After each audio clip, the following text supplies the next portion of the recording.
lovely to see some new faces here at RC Waikato Whare and some familiar faces too. So I'm going to talk today about connecting with self, which if you said that to me 10 years ago, I'd be like, what are you even saying? Because it doesn't make sense. So, do we have a clicker? We do. What does connecting with yourself mean, and why should you give a shit? So I'll be really keen to hear from you and your experiences. Do you know what connecting with yourself is? What does it mean to you?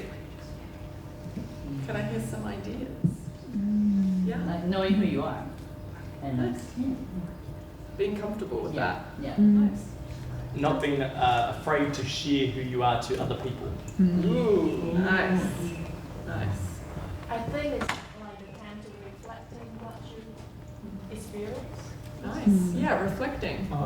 Awesome. Vulnerability. Vulnerability. Nice. Doing things for you instead of others. Huge. Knowing what you stand for. Absolutely. Questioning your own beliefs. Questioning your own beliefs, yeah. Enjoying your own company. Enjoying your own company. Yeah, nice. Oh, that one was a long journey for me. No thanks, I do not want to be alone. Cool, yeah, so it can mean so many different things, and I think today, as we go through this part of the workshop of what it really means to connect with yourself, I just want to invite you to think about what feels good and right for you as we go through this. Because as Michelle was saying, only you know what feels good and right for you. Other people may share different things that work for them, but only you know what feels good and right for you. So what I'm going to do is share a little bit about my journey in connecting with myself, and we're going to do 3 different activities over the next 40 or so minutes to learn how to connect with yourself with some tangible tools. And we're going to go to our past self, meet our current self, and then go into the future. And so we'll go through a few different exercises for that. But what connecting with myself means to me is creating spaciousness and awareness to go within. And I do that through journaling. And I journal to reflect and actually observe where I'm at, or where I think I want to go, or where I think I've been. And the reason why I give a shit is because what's the cost of not doing it? And to me, not knowing where I've come from, not knowing where I am now, and not understanding where I want to go means that I don't think I could give life my fullest expression of who I am and truly manifest the uniqueness that's within me, within the world, and be in alignment with who I am. So these tools have then supported me to then better connect with my purpose, with other people, with my community, with the environment, with all kinds of things, if I have the awareness about where I've come from, where I am now, and where I want to go. So, who and I is who am I? That's not a trick. That's a spelling mistake. Who am I? So I just wanted to share a little bit about what brought me here. And some of you may know, some of you may not, but to be really vulnerable, 11 years ago I moved to New Zealand with a really bad drug addiction, and actually moved into a community mental health facility to work through my withdrawal symptoms, and through that process got a clinical diagnosis of bipolar and schizophrenia. And so the harm caused from the substances then created these other challenges with my own mental illness. So, you know, that was a really tough time for me, and through that I got to be exposed to so many different tools and strategies to support myself to reconnect back with who I am, because my substance abuse was about disconnection with who I was. I wanted to numb myself to the realities of what was present when I was present.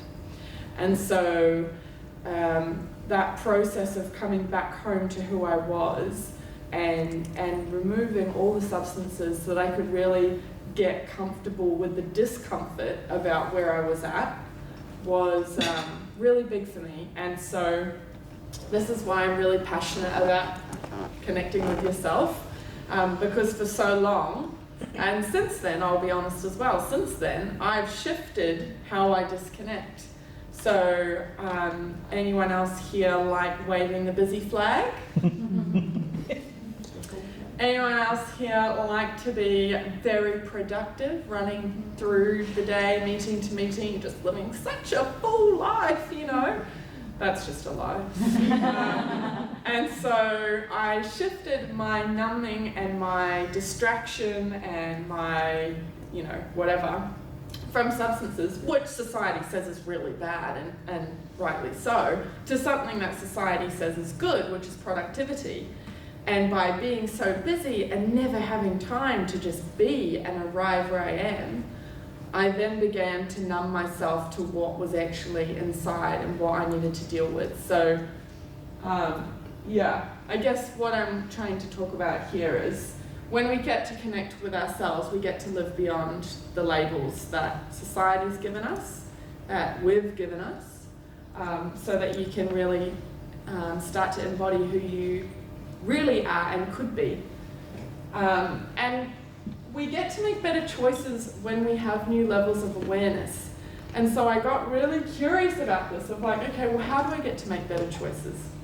It's through writing and observing what I see when I'm writing, because I'm not what I think, I'm not what I feel, I'm not what I do. They're things that I observe.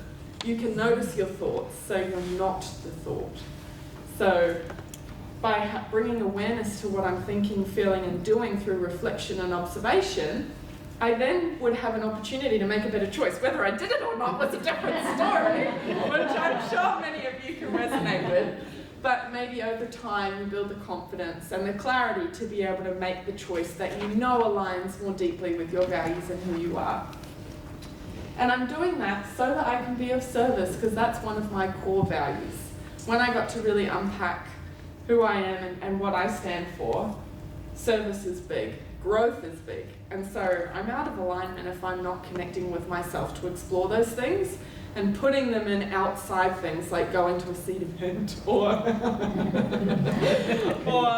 it's not that you shouldn't go to a seed event, it's that you go to a seed event and you create spaciousness to reflect and discover who you are without all those things outside of you. So yeah, that's where we're starting. So we're going to dive into the first activity, which is around honouring your past self. And it's important to think about where we've come from to understand how we are here and why we are here, and maybe the ways in which we're showing up here in this moment. And so we're going to run through a couple of different questions here. I've got 2 slides. What we'll do is we'll put some music on and you get to explore these questions. And I want you to choose a moment in time in the past. And this is going to be maybe a bit deep, but we're going to do it. What would you tell yourself are your 3 biggest successes from that point that you've chosen to where you are now? What are those 3 big milestones that you were able to hit? What were the 3 ingredients that contributed to that being a success? What were the types of people that helped you along the way, and why were they helpful? What was it about them that was helpful? And how did you help yourself? What did you do specifically that contributed to those ingredients or to that larger success? We'll start there for a couple of minutes and then we'll jump to the next slide. So Trav, music man. A time to really just go inward and sit with what comes up for you. And I just want to invite you to not judge or try and perfect or write the perfect thing. It's just letting it flow. Whatever comes to the surface, don't think about it too much. And that is what is true and right for you, and just let that flow out. Okay, so the second part to this that I'm really keen for you to explore as well is, what are 3 hard things that you're going to overcome? They might be connected to the successes, they might not be. But if you were to go to that point in time and think about 3 big, challenging curly-whirlies that you actually worked through between that point and now, what are they going to be? And what were the biggest lessons that you got to learn through overcoming those hard things? What gifts did they bring?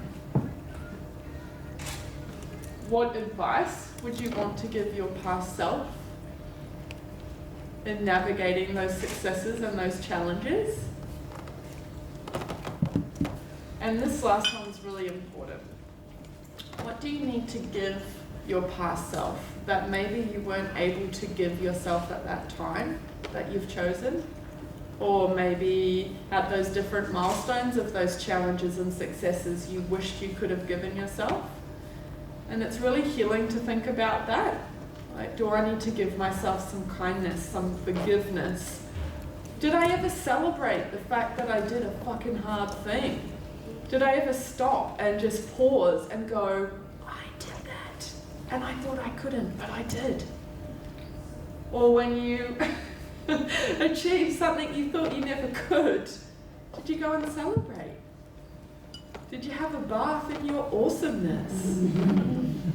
So what do you need to go back and give your past self to kind of awhi, love, and see yourself in that moment? And maybe you had hoped somebody else might have given you what you needed at that point, or in those different points, but for whatever reason people weren't able to. So I want you to think about, what can you give yourself that would really bring wholeness and well-being, maybe, to that time.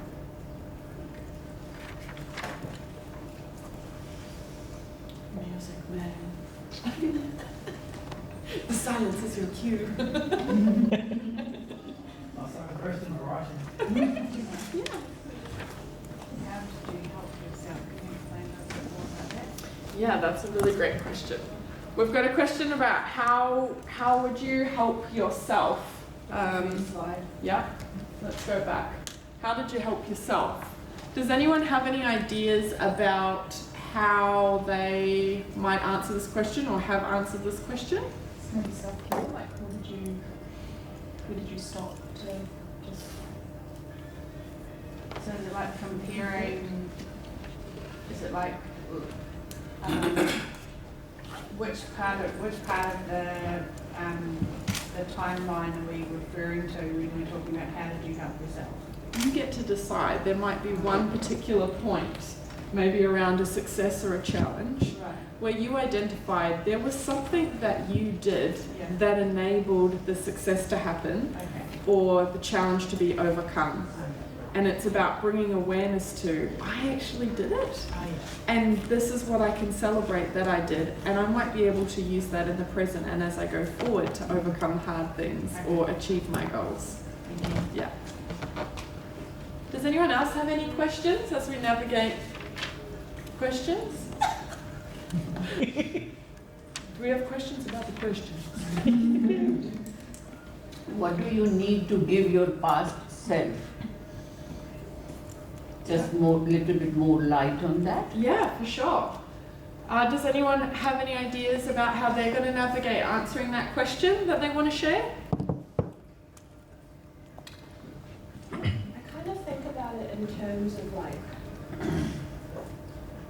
if I came across someone who I recognize as going through something that I did, what would I be able to like, what would I want to do for them that no one did for me? You know, like give someone the opportunity to feel safe and just sometimes just be kinder to yourself and like just be more gentle and understanding and forgiving with your past self, because we judge ourselves so much harder when we judge other people, and we forget to view ourselves on a human level, because we expect so much more of ourselves than we like give ourselves room to grow. So That's really well put. Yeah. I have had many conversations about, you know, you wouldn't be here if that version of yourself didn't do X, Y, and Z, or overcome this challenge or that challenge, and I mean, I've had a colourful life, so to sit and reflect on past versions of myself that I didn't have the tools or the resources to support the knowledge that was in myself then, I can now go back and kind of visualise that version of myself and sit with her. And I think that actually connects a lot to like the inner child and the wounded parts of yourself that you still want to go back and heal. Yeah, so Totally. that's kind of my take on that. Nice. Yeah. That's so well put. There's so much connection to that inner child. Hey, Oh, yeah. that's like a whole nother seed workshop now. Does that help answer that question there? Just little bit more input from you. Yeah, of course. So I think about an example for me. If I go back in time and I think about how I was so disconnected from everything that would numb myself through drugs, whatever, productivity, busyness, whatever, there's actually been a lot of really big things that I've achieved and I've never given myself credit or acknowledgement of. It's always been like, well, I'm really busy, so on to the next thing, or well, I just don't even, I'm not even aware that I've achieved the thing because I'm so not even in the moment. So when I do this, I go back to myself when I graduated university and go, oh my gosh, I'm just going to give you a hug. I'm going to give you some words of affirmation, like some encouragement. Like everyone told you you would never be able to graduate and you did it. Well done, you know? Like, so it's kind of going back to that moment that I want to celebrate or that I want to acknowledge that I overcome, and then look at myself and then give myself the things that I wish I could have received at that time. Yeah. Does that help? Yeah. So can I ask for a couple of brave people to share something that's come up for you in this kind of first activity that you feel is going to make a difference? And by you sharing, know that somebody else is going to be able to learn and maybe resonate with your share as well. Yes. I think one of my 3 ingredients was to success was I finally started advocating for myself, and that's one thing that I'd also go back and tell myself is I'm really good at advocating for other people, but I don't take the time to advocate for myself. So I think if I'm looking back at my past person, I'd say, you can fucking do it, so do it. Nice. just to bounce off that, I had different wording for that before. Thank you so much for saying what you did, because I literally call it the mum friend overdrive. So like, Yeah. I'm terrible at standing up for myself in any situation, but if someone else needs it, You're the like, first person to put my hand up. So thank you so much for that wording. nice. Thank you for sharing, mate.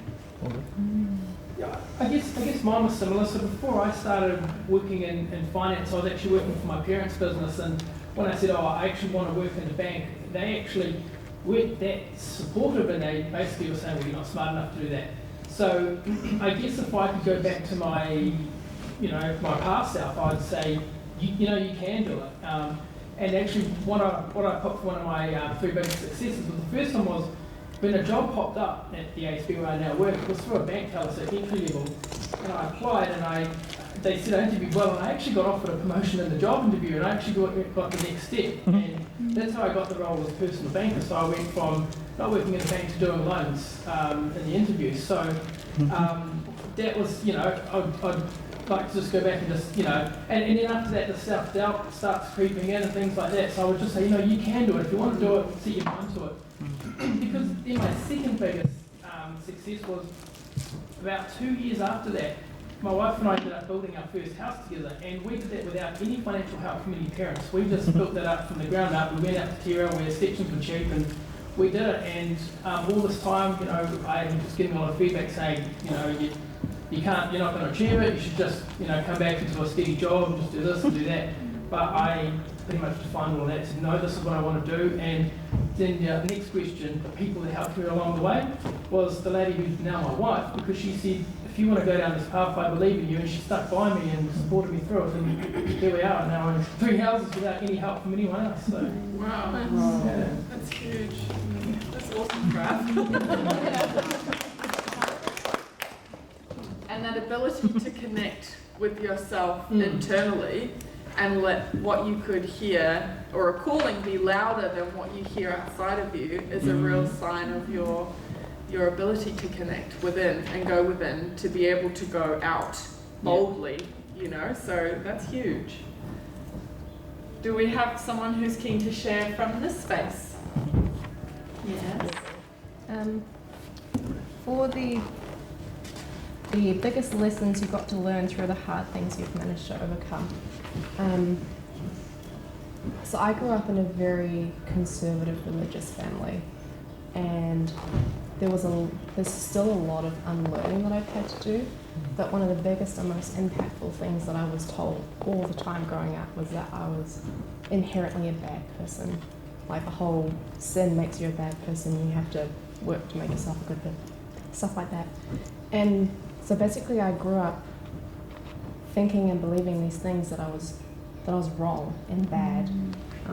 But I've learnt that I'm normal and that feeling is okay, and that the things that I experience and the things that I think and feel, they're not necessarily bad. And so I think what you said somewhere, and I wrote it down and I can't remember it, but it was something about how your feelings are not, I am not what I feel, these are things that I observe. I found that really helpful. Awesome. Thanks for sharing. Is there anything someone's willing to share about what they've gone back and given themselves that they didn't get at that time but needed? Just a pat on the back or a high five. Yeah, a high five. Yeah. Mine's spending time with those past versions of self. Yeah, especially the ones that are not okay. Yeah, and I, skipped over or just being so focused on the what's next. I think something that you said, I'm about to finish a degree, I'm 3 weeks out from completing, and I'm trying to be real present with celebrating summiting the mountain I'm on, not trying to look at the what's next, and actually noticing that it's real easy to try to get lost in that, because I'm very conscious of not wanting to fill voids, which is something that I've done for a long time, and I'm trying to flip that. So that was real insightful that that going back and acknowledging the journey I've been on, which has been huge, because I'm doing this degree firstly for self-development, then to be able to support and help people. Like being a therapist is huge. Yes. But you've also got to go through your own versions of multiple healing processes in that process. So yeah, just really acknowledging myself for that, and doing everything you said. So that's so cool, Jess. Thank you for sharing. And those voids, that's really sitting with me. When everything stops, you notice, and I feel really inspired by this workshop, and I'm so glad that you went first, because it's totally reprogramming my mind about wellness and well-being. Because for me, in those void moments of okay, cool, yep, I know I need to slow down and stop numbing myself to everything in my outer world. If I sit down, I notice a void, and I kind of feel really uncomfortable in the space that I've made to just be with myself in silence or in meditation or in journaling.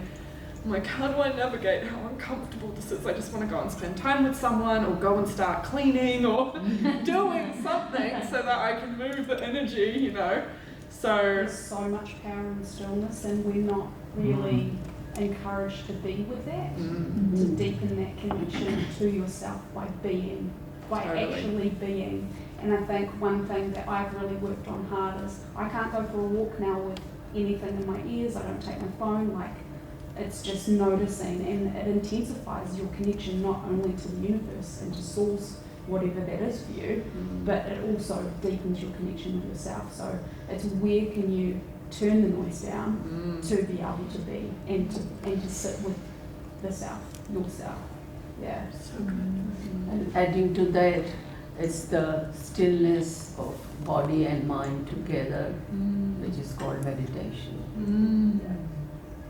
And when you have that connection between your mind and your heart, and you develop that heart coherence, Very true. and you're able to lean into that, that's the seed of the soul. That's, you know, like that's where our power lies. But we're so lost. We get so lost in our head in the doing, Yeah. fast. You know, I should do this. Well, you could, but You could also be. it's always a choice. Very Powerful. Okay, well, thanks for going on that journey and honouring your past self. This is a tool that you can use to visit other versions of your past self as well. So I encourage you to, if it feels good and right for you, to actually explore this, maybe with your friends in whānau or alone again with a different version. So now we're going to connect to our current self. And this is a little shift in energy. It's not as into the depths of my being. It's in the moment, it's in the present. So we're going to just journal. And this is how I really first started journaling and my journey to connect with myself. I was like, got given a diary and I'm just like, but I don't know what to do. It's so awkward and random. I don't know what to write. And I would just have a couple of questions that would prompt me to start writing, and then it would just flow. So these are things that you can do on your lunch break, in the evening before you go to bed, when you start the day. And so, yeah, we're going to dive into this piece. How are you really? What would you do if you knew you couldn't fail? How would you behave if you were the best in the world at what you do? Are you finding your dream job, or are you creating it? So a couple of minutes to go here, and then I've got a few more for you. And the bonus round. I'm just kind of a question person. I just feel like there's never-ending questions we can explore. So a few others, if there wasn't necessarily anything that really resonated on that first slide. Can you go back to the first slide? Yes. Sorry. Sorry. If you ever want to explore consciousness and realities and universal endings of questions, then we can have a conversation. Yeah. That's my vibe. Not arriving at the right answer, but exploring the possibilities. So yeah, first slide, second slide. If there was a solution to your current biggest challenge, what would it look like and sound like? This really helps me a lot, this question. Why are you worth knowing? Oh. What do you need to give yourself right now, today? Not your past self, but if you really tune in and notice where you're at now in this moment, what do you need? For me, it's usually 3 deep breaths. What or who lights you up? Any questions about the questions? How do you come up with these? One of my biggest strengths is input. I love learning and seeing how other people see the world. And so there's like this quote, and it's like, I'm just a gathering of the gatherings of others. It's like something like that. And essentially these questions come from the communities in which I connect into. Yeah. Very curious. I have no special talents, I'm just passionately curious. That's my dream. But the curiosity is the special talent. Our final activity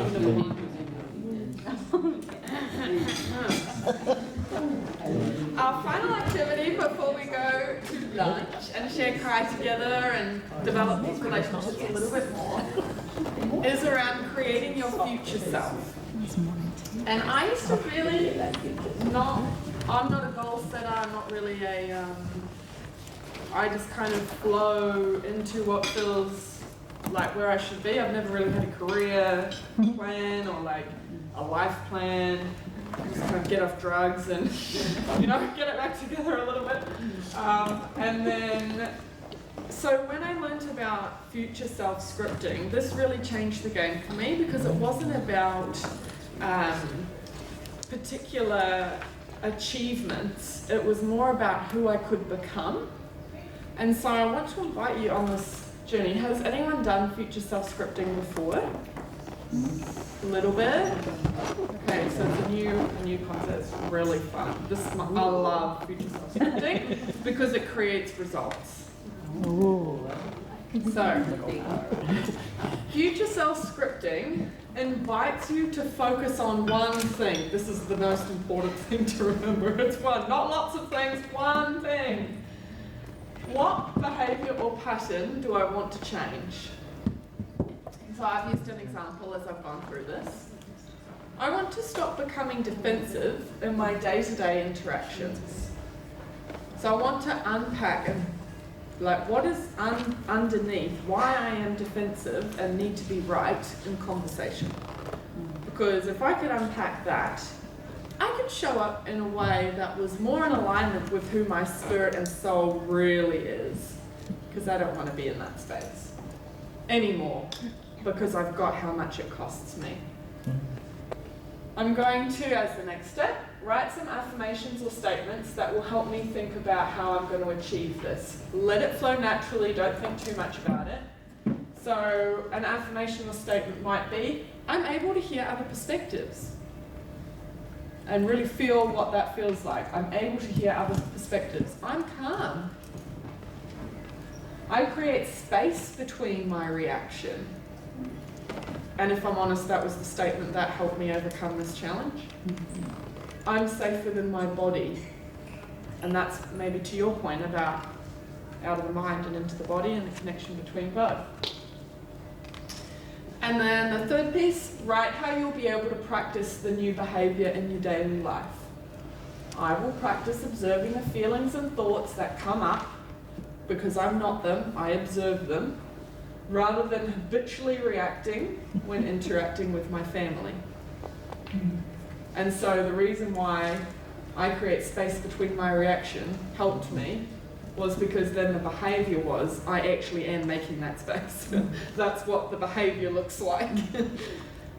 And slowing down in that moment. I'm going to run through the whole process and then I'm going to give you some time to do it. The next part will be, so this first part, you're going to write that and that will be your goal for 30 days.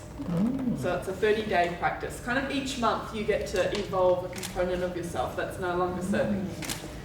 This stays the same for the month. This next slide is what you'll do daily.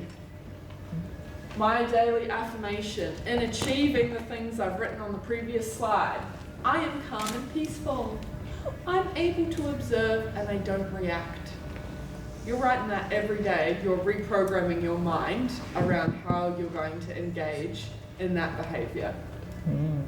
Today, I will focus on shifting the pattern of habitually reacting to situations when facing an emotional trigger. I'm grateful for, because in a state of gratitude, there is abundance. I'm grateful for the opportunity to become a different version of myself, my pets, my family, the ability to create my favorite hiking trail. List a couple of things you're grateful for. When I do this, I always kind of come back to the opportunity that I have to be able to explore different versions and possible versions of who I can be.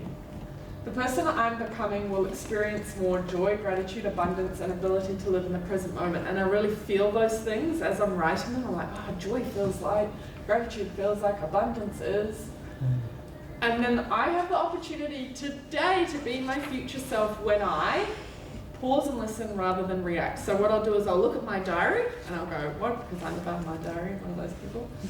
I look at my diary and I go, okay, where are going to be the triggering moments where I get the opportunity to become this version that I'm scripting? Okay, I know I'm going to be triggered as fuck by that person, I'm going to see this thing, you know, and so I anticipate it and then I go, right, specifically today when I see this person, when I am in this space, when I da-da-da-da-da. So that as I approach that time, I'm like, I'm future self scripting here. Space between, pause, I'm calm. You know, it's connecting it all up before it happens. And then when I think about who I'm becoming, so on day 31, when this has eventuated, I'm confident, fulfilled, and I'm proud of my healing and the fact that I'm doing the inner work to become a new version of myself. So this is what you'll do daily for 30 days. And I kid you not, day 31 rolls around. If you've been disciplined, it's a whole new you and a whole new world. Okay, so we're going to spend a little bit of time. You do a happy dance. That's what I'm doing. So I'm like, day 31 rolls around. Like, yeah. So, yeah. You want to start here? Have you got this written down? Do you know what it is you want to shift? Is it beneficial to stay on this slide or the second slide? I think start here. Start here. Okay, cool. Let's go. Music man. Someone else like to share? Yes. I didn't get through all of them, but I got releasing to attachment to how others are showing up and they're not showing up. Like in sort of talking about the rules of like, you know, if someone else is doing something that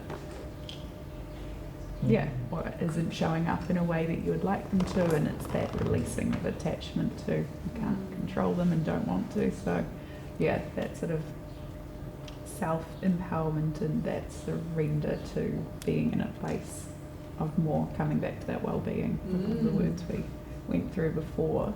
And just wanted to share, like we had a little bit of a chat around, you talked about journaling probably more at the next stage daily and going, well, that might not work for everyone, but different people learn in different ways, and some people are auditory, so whether you did a voice note and listened to that each day, or whether you did some artwork and it's like seeing all those and reading them and they're like on your toilet door or something, where it's stuff you see often.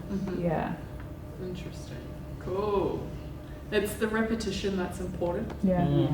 So the repetition of the reprogramming, however you want to be able to do that. So that's a really good point. And back to what feels good and right for you. Somebody from the table here?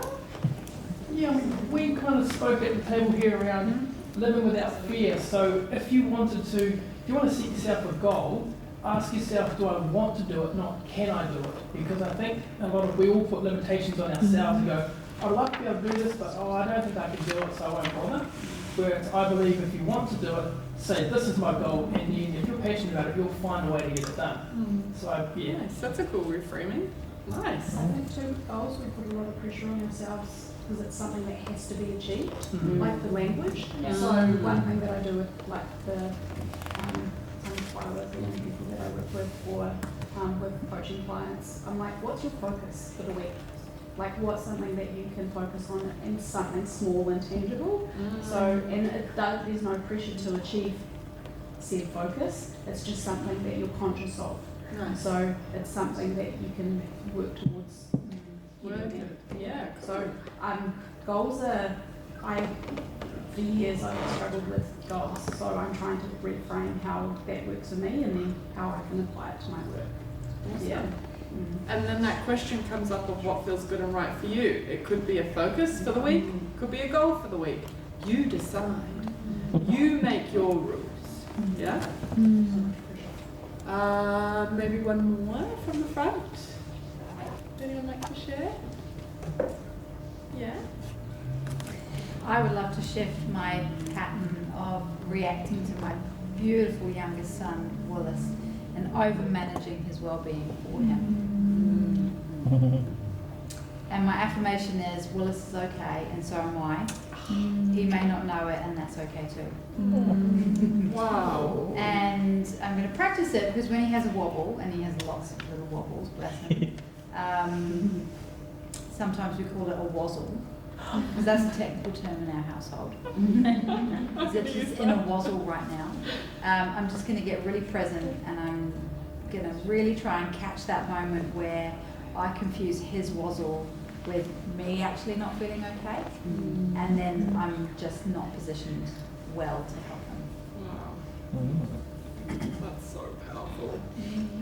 How many times do we, I think to your point, and maybe to yours as well, Sarah, about the well-being being okay if somebody else around us is okay, and feeling the desire to want to try and control that as an outcome. So I think a lot of people in the room would really resonate with that share, so thank you for doing that.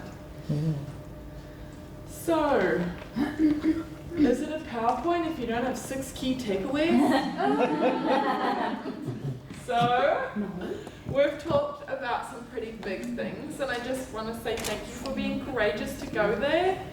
All of this is quite confronting when you realize you're not your thoughts or your feelings. You're like, holy shit, I'm 28 and I've just learned I'm not my thoughts and my feelings. That's how I felt.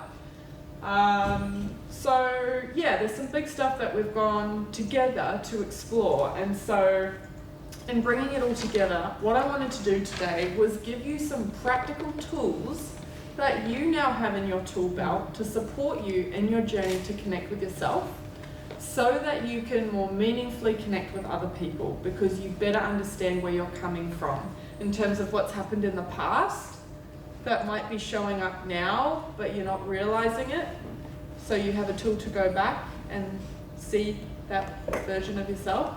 You now can arrive in the moment and just become aware of what's on top and what you need to be okay, and some dreams you might have, and you know, just what's in the moment. And then a tool to be able to go forward and evolve and grow and develop and strengthen yourself, so that you can have a new interaction with the world. And so you get to take your diaries home, obviously.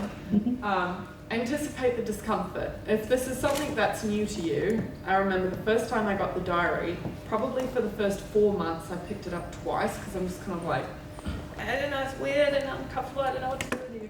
So just anticipate that it may be uncomfortable. It may not as well, which is awesome. But anticipate that. That's not a sign that you shouldn't be doing it. It's probably a sign that on the other side of the discomfort is something really magical. So anticipate that's there. Value yourself enough to do this. I realized when I first started, the reason why it was so difficult for me was because I had such bad self-esteem and self-worth. It's like, I'm not worth going and talking to that version of me back there, or this version here, and why the fuck would I care about the future? I'm not worth it. So value yourself enough to do that process, because if you can't value yourself, there'll be more resistance. Perfect isn't the goal. I'm a recovering perfectionist who likes everything amazing all the time. And so a thing that supported me in this space is to just let go of perfectionism. That isn't perfect. It's just whatever comes up is it. Messy action. Yeah, that's it. Notice and reflect. So it's down and you can see it now, or maybe you're hearing it, or maybe you're visually seeing it because you've created it. Take a step back and go, what am I seeing here? And observe what you've observed. This is the matrix pushing. Because sometimes you might go back and notice some themes that you couldn't notice in that moment. So take time to intentionally look at and ask questions of, oh, are there other patterns here I haven't noticed? I have a quote by Steve Jobs where he talks about connecting the dots. So throughout your life you plot dots and then you've got to go back to in order to connect them together. Nice. Yeah, that's a good one. Ooh, that's really nice. It's kind of having a bath in that one. Have some bubbles. I know, lots of bubbles on here being a mum. Yeah. And explore. So this kind of links to the last thing. I really don't like it. Oh, what I'm noticing is that we'll go to things like this and we'll be like, oh my gosh, the person at the front, they're like inspiring or insightful or they know things. If you can see it in someone up here or in other spaces, it means it's inside you. And so what I want to encourage you today to think about is, where do I give my power away in saying that person over there is inspiring, that person over there is entrepreneurial and following their dreams. If you spot it in someone else, you got it as well. So make your own guiding light, because I made this for me. You get to make your guiding light and find inspiration within to create your own rules. Yeah? So that's the end, and now I'm handing over to Dean. Thank you so much.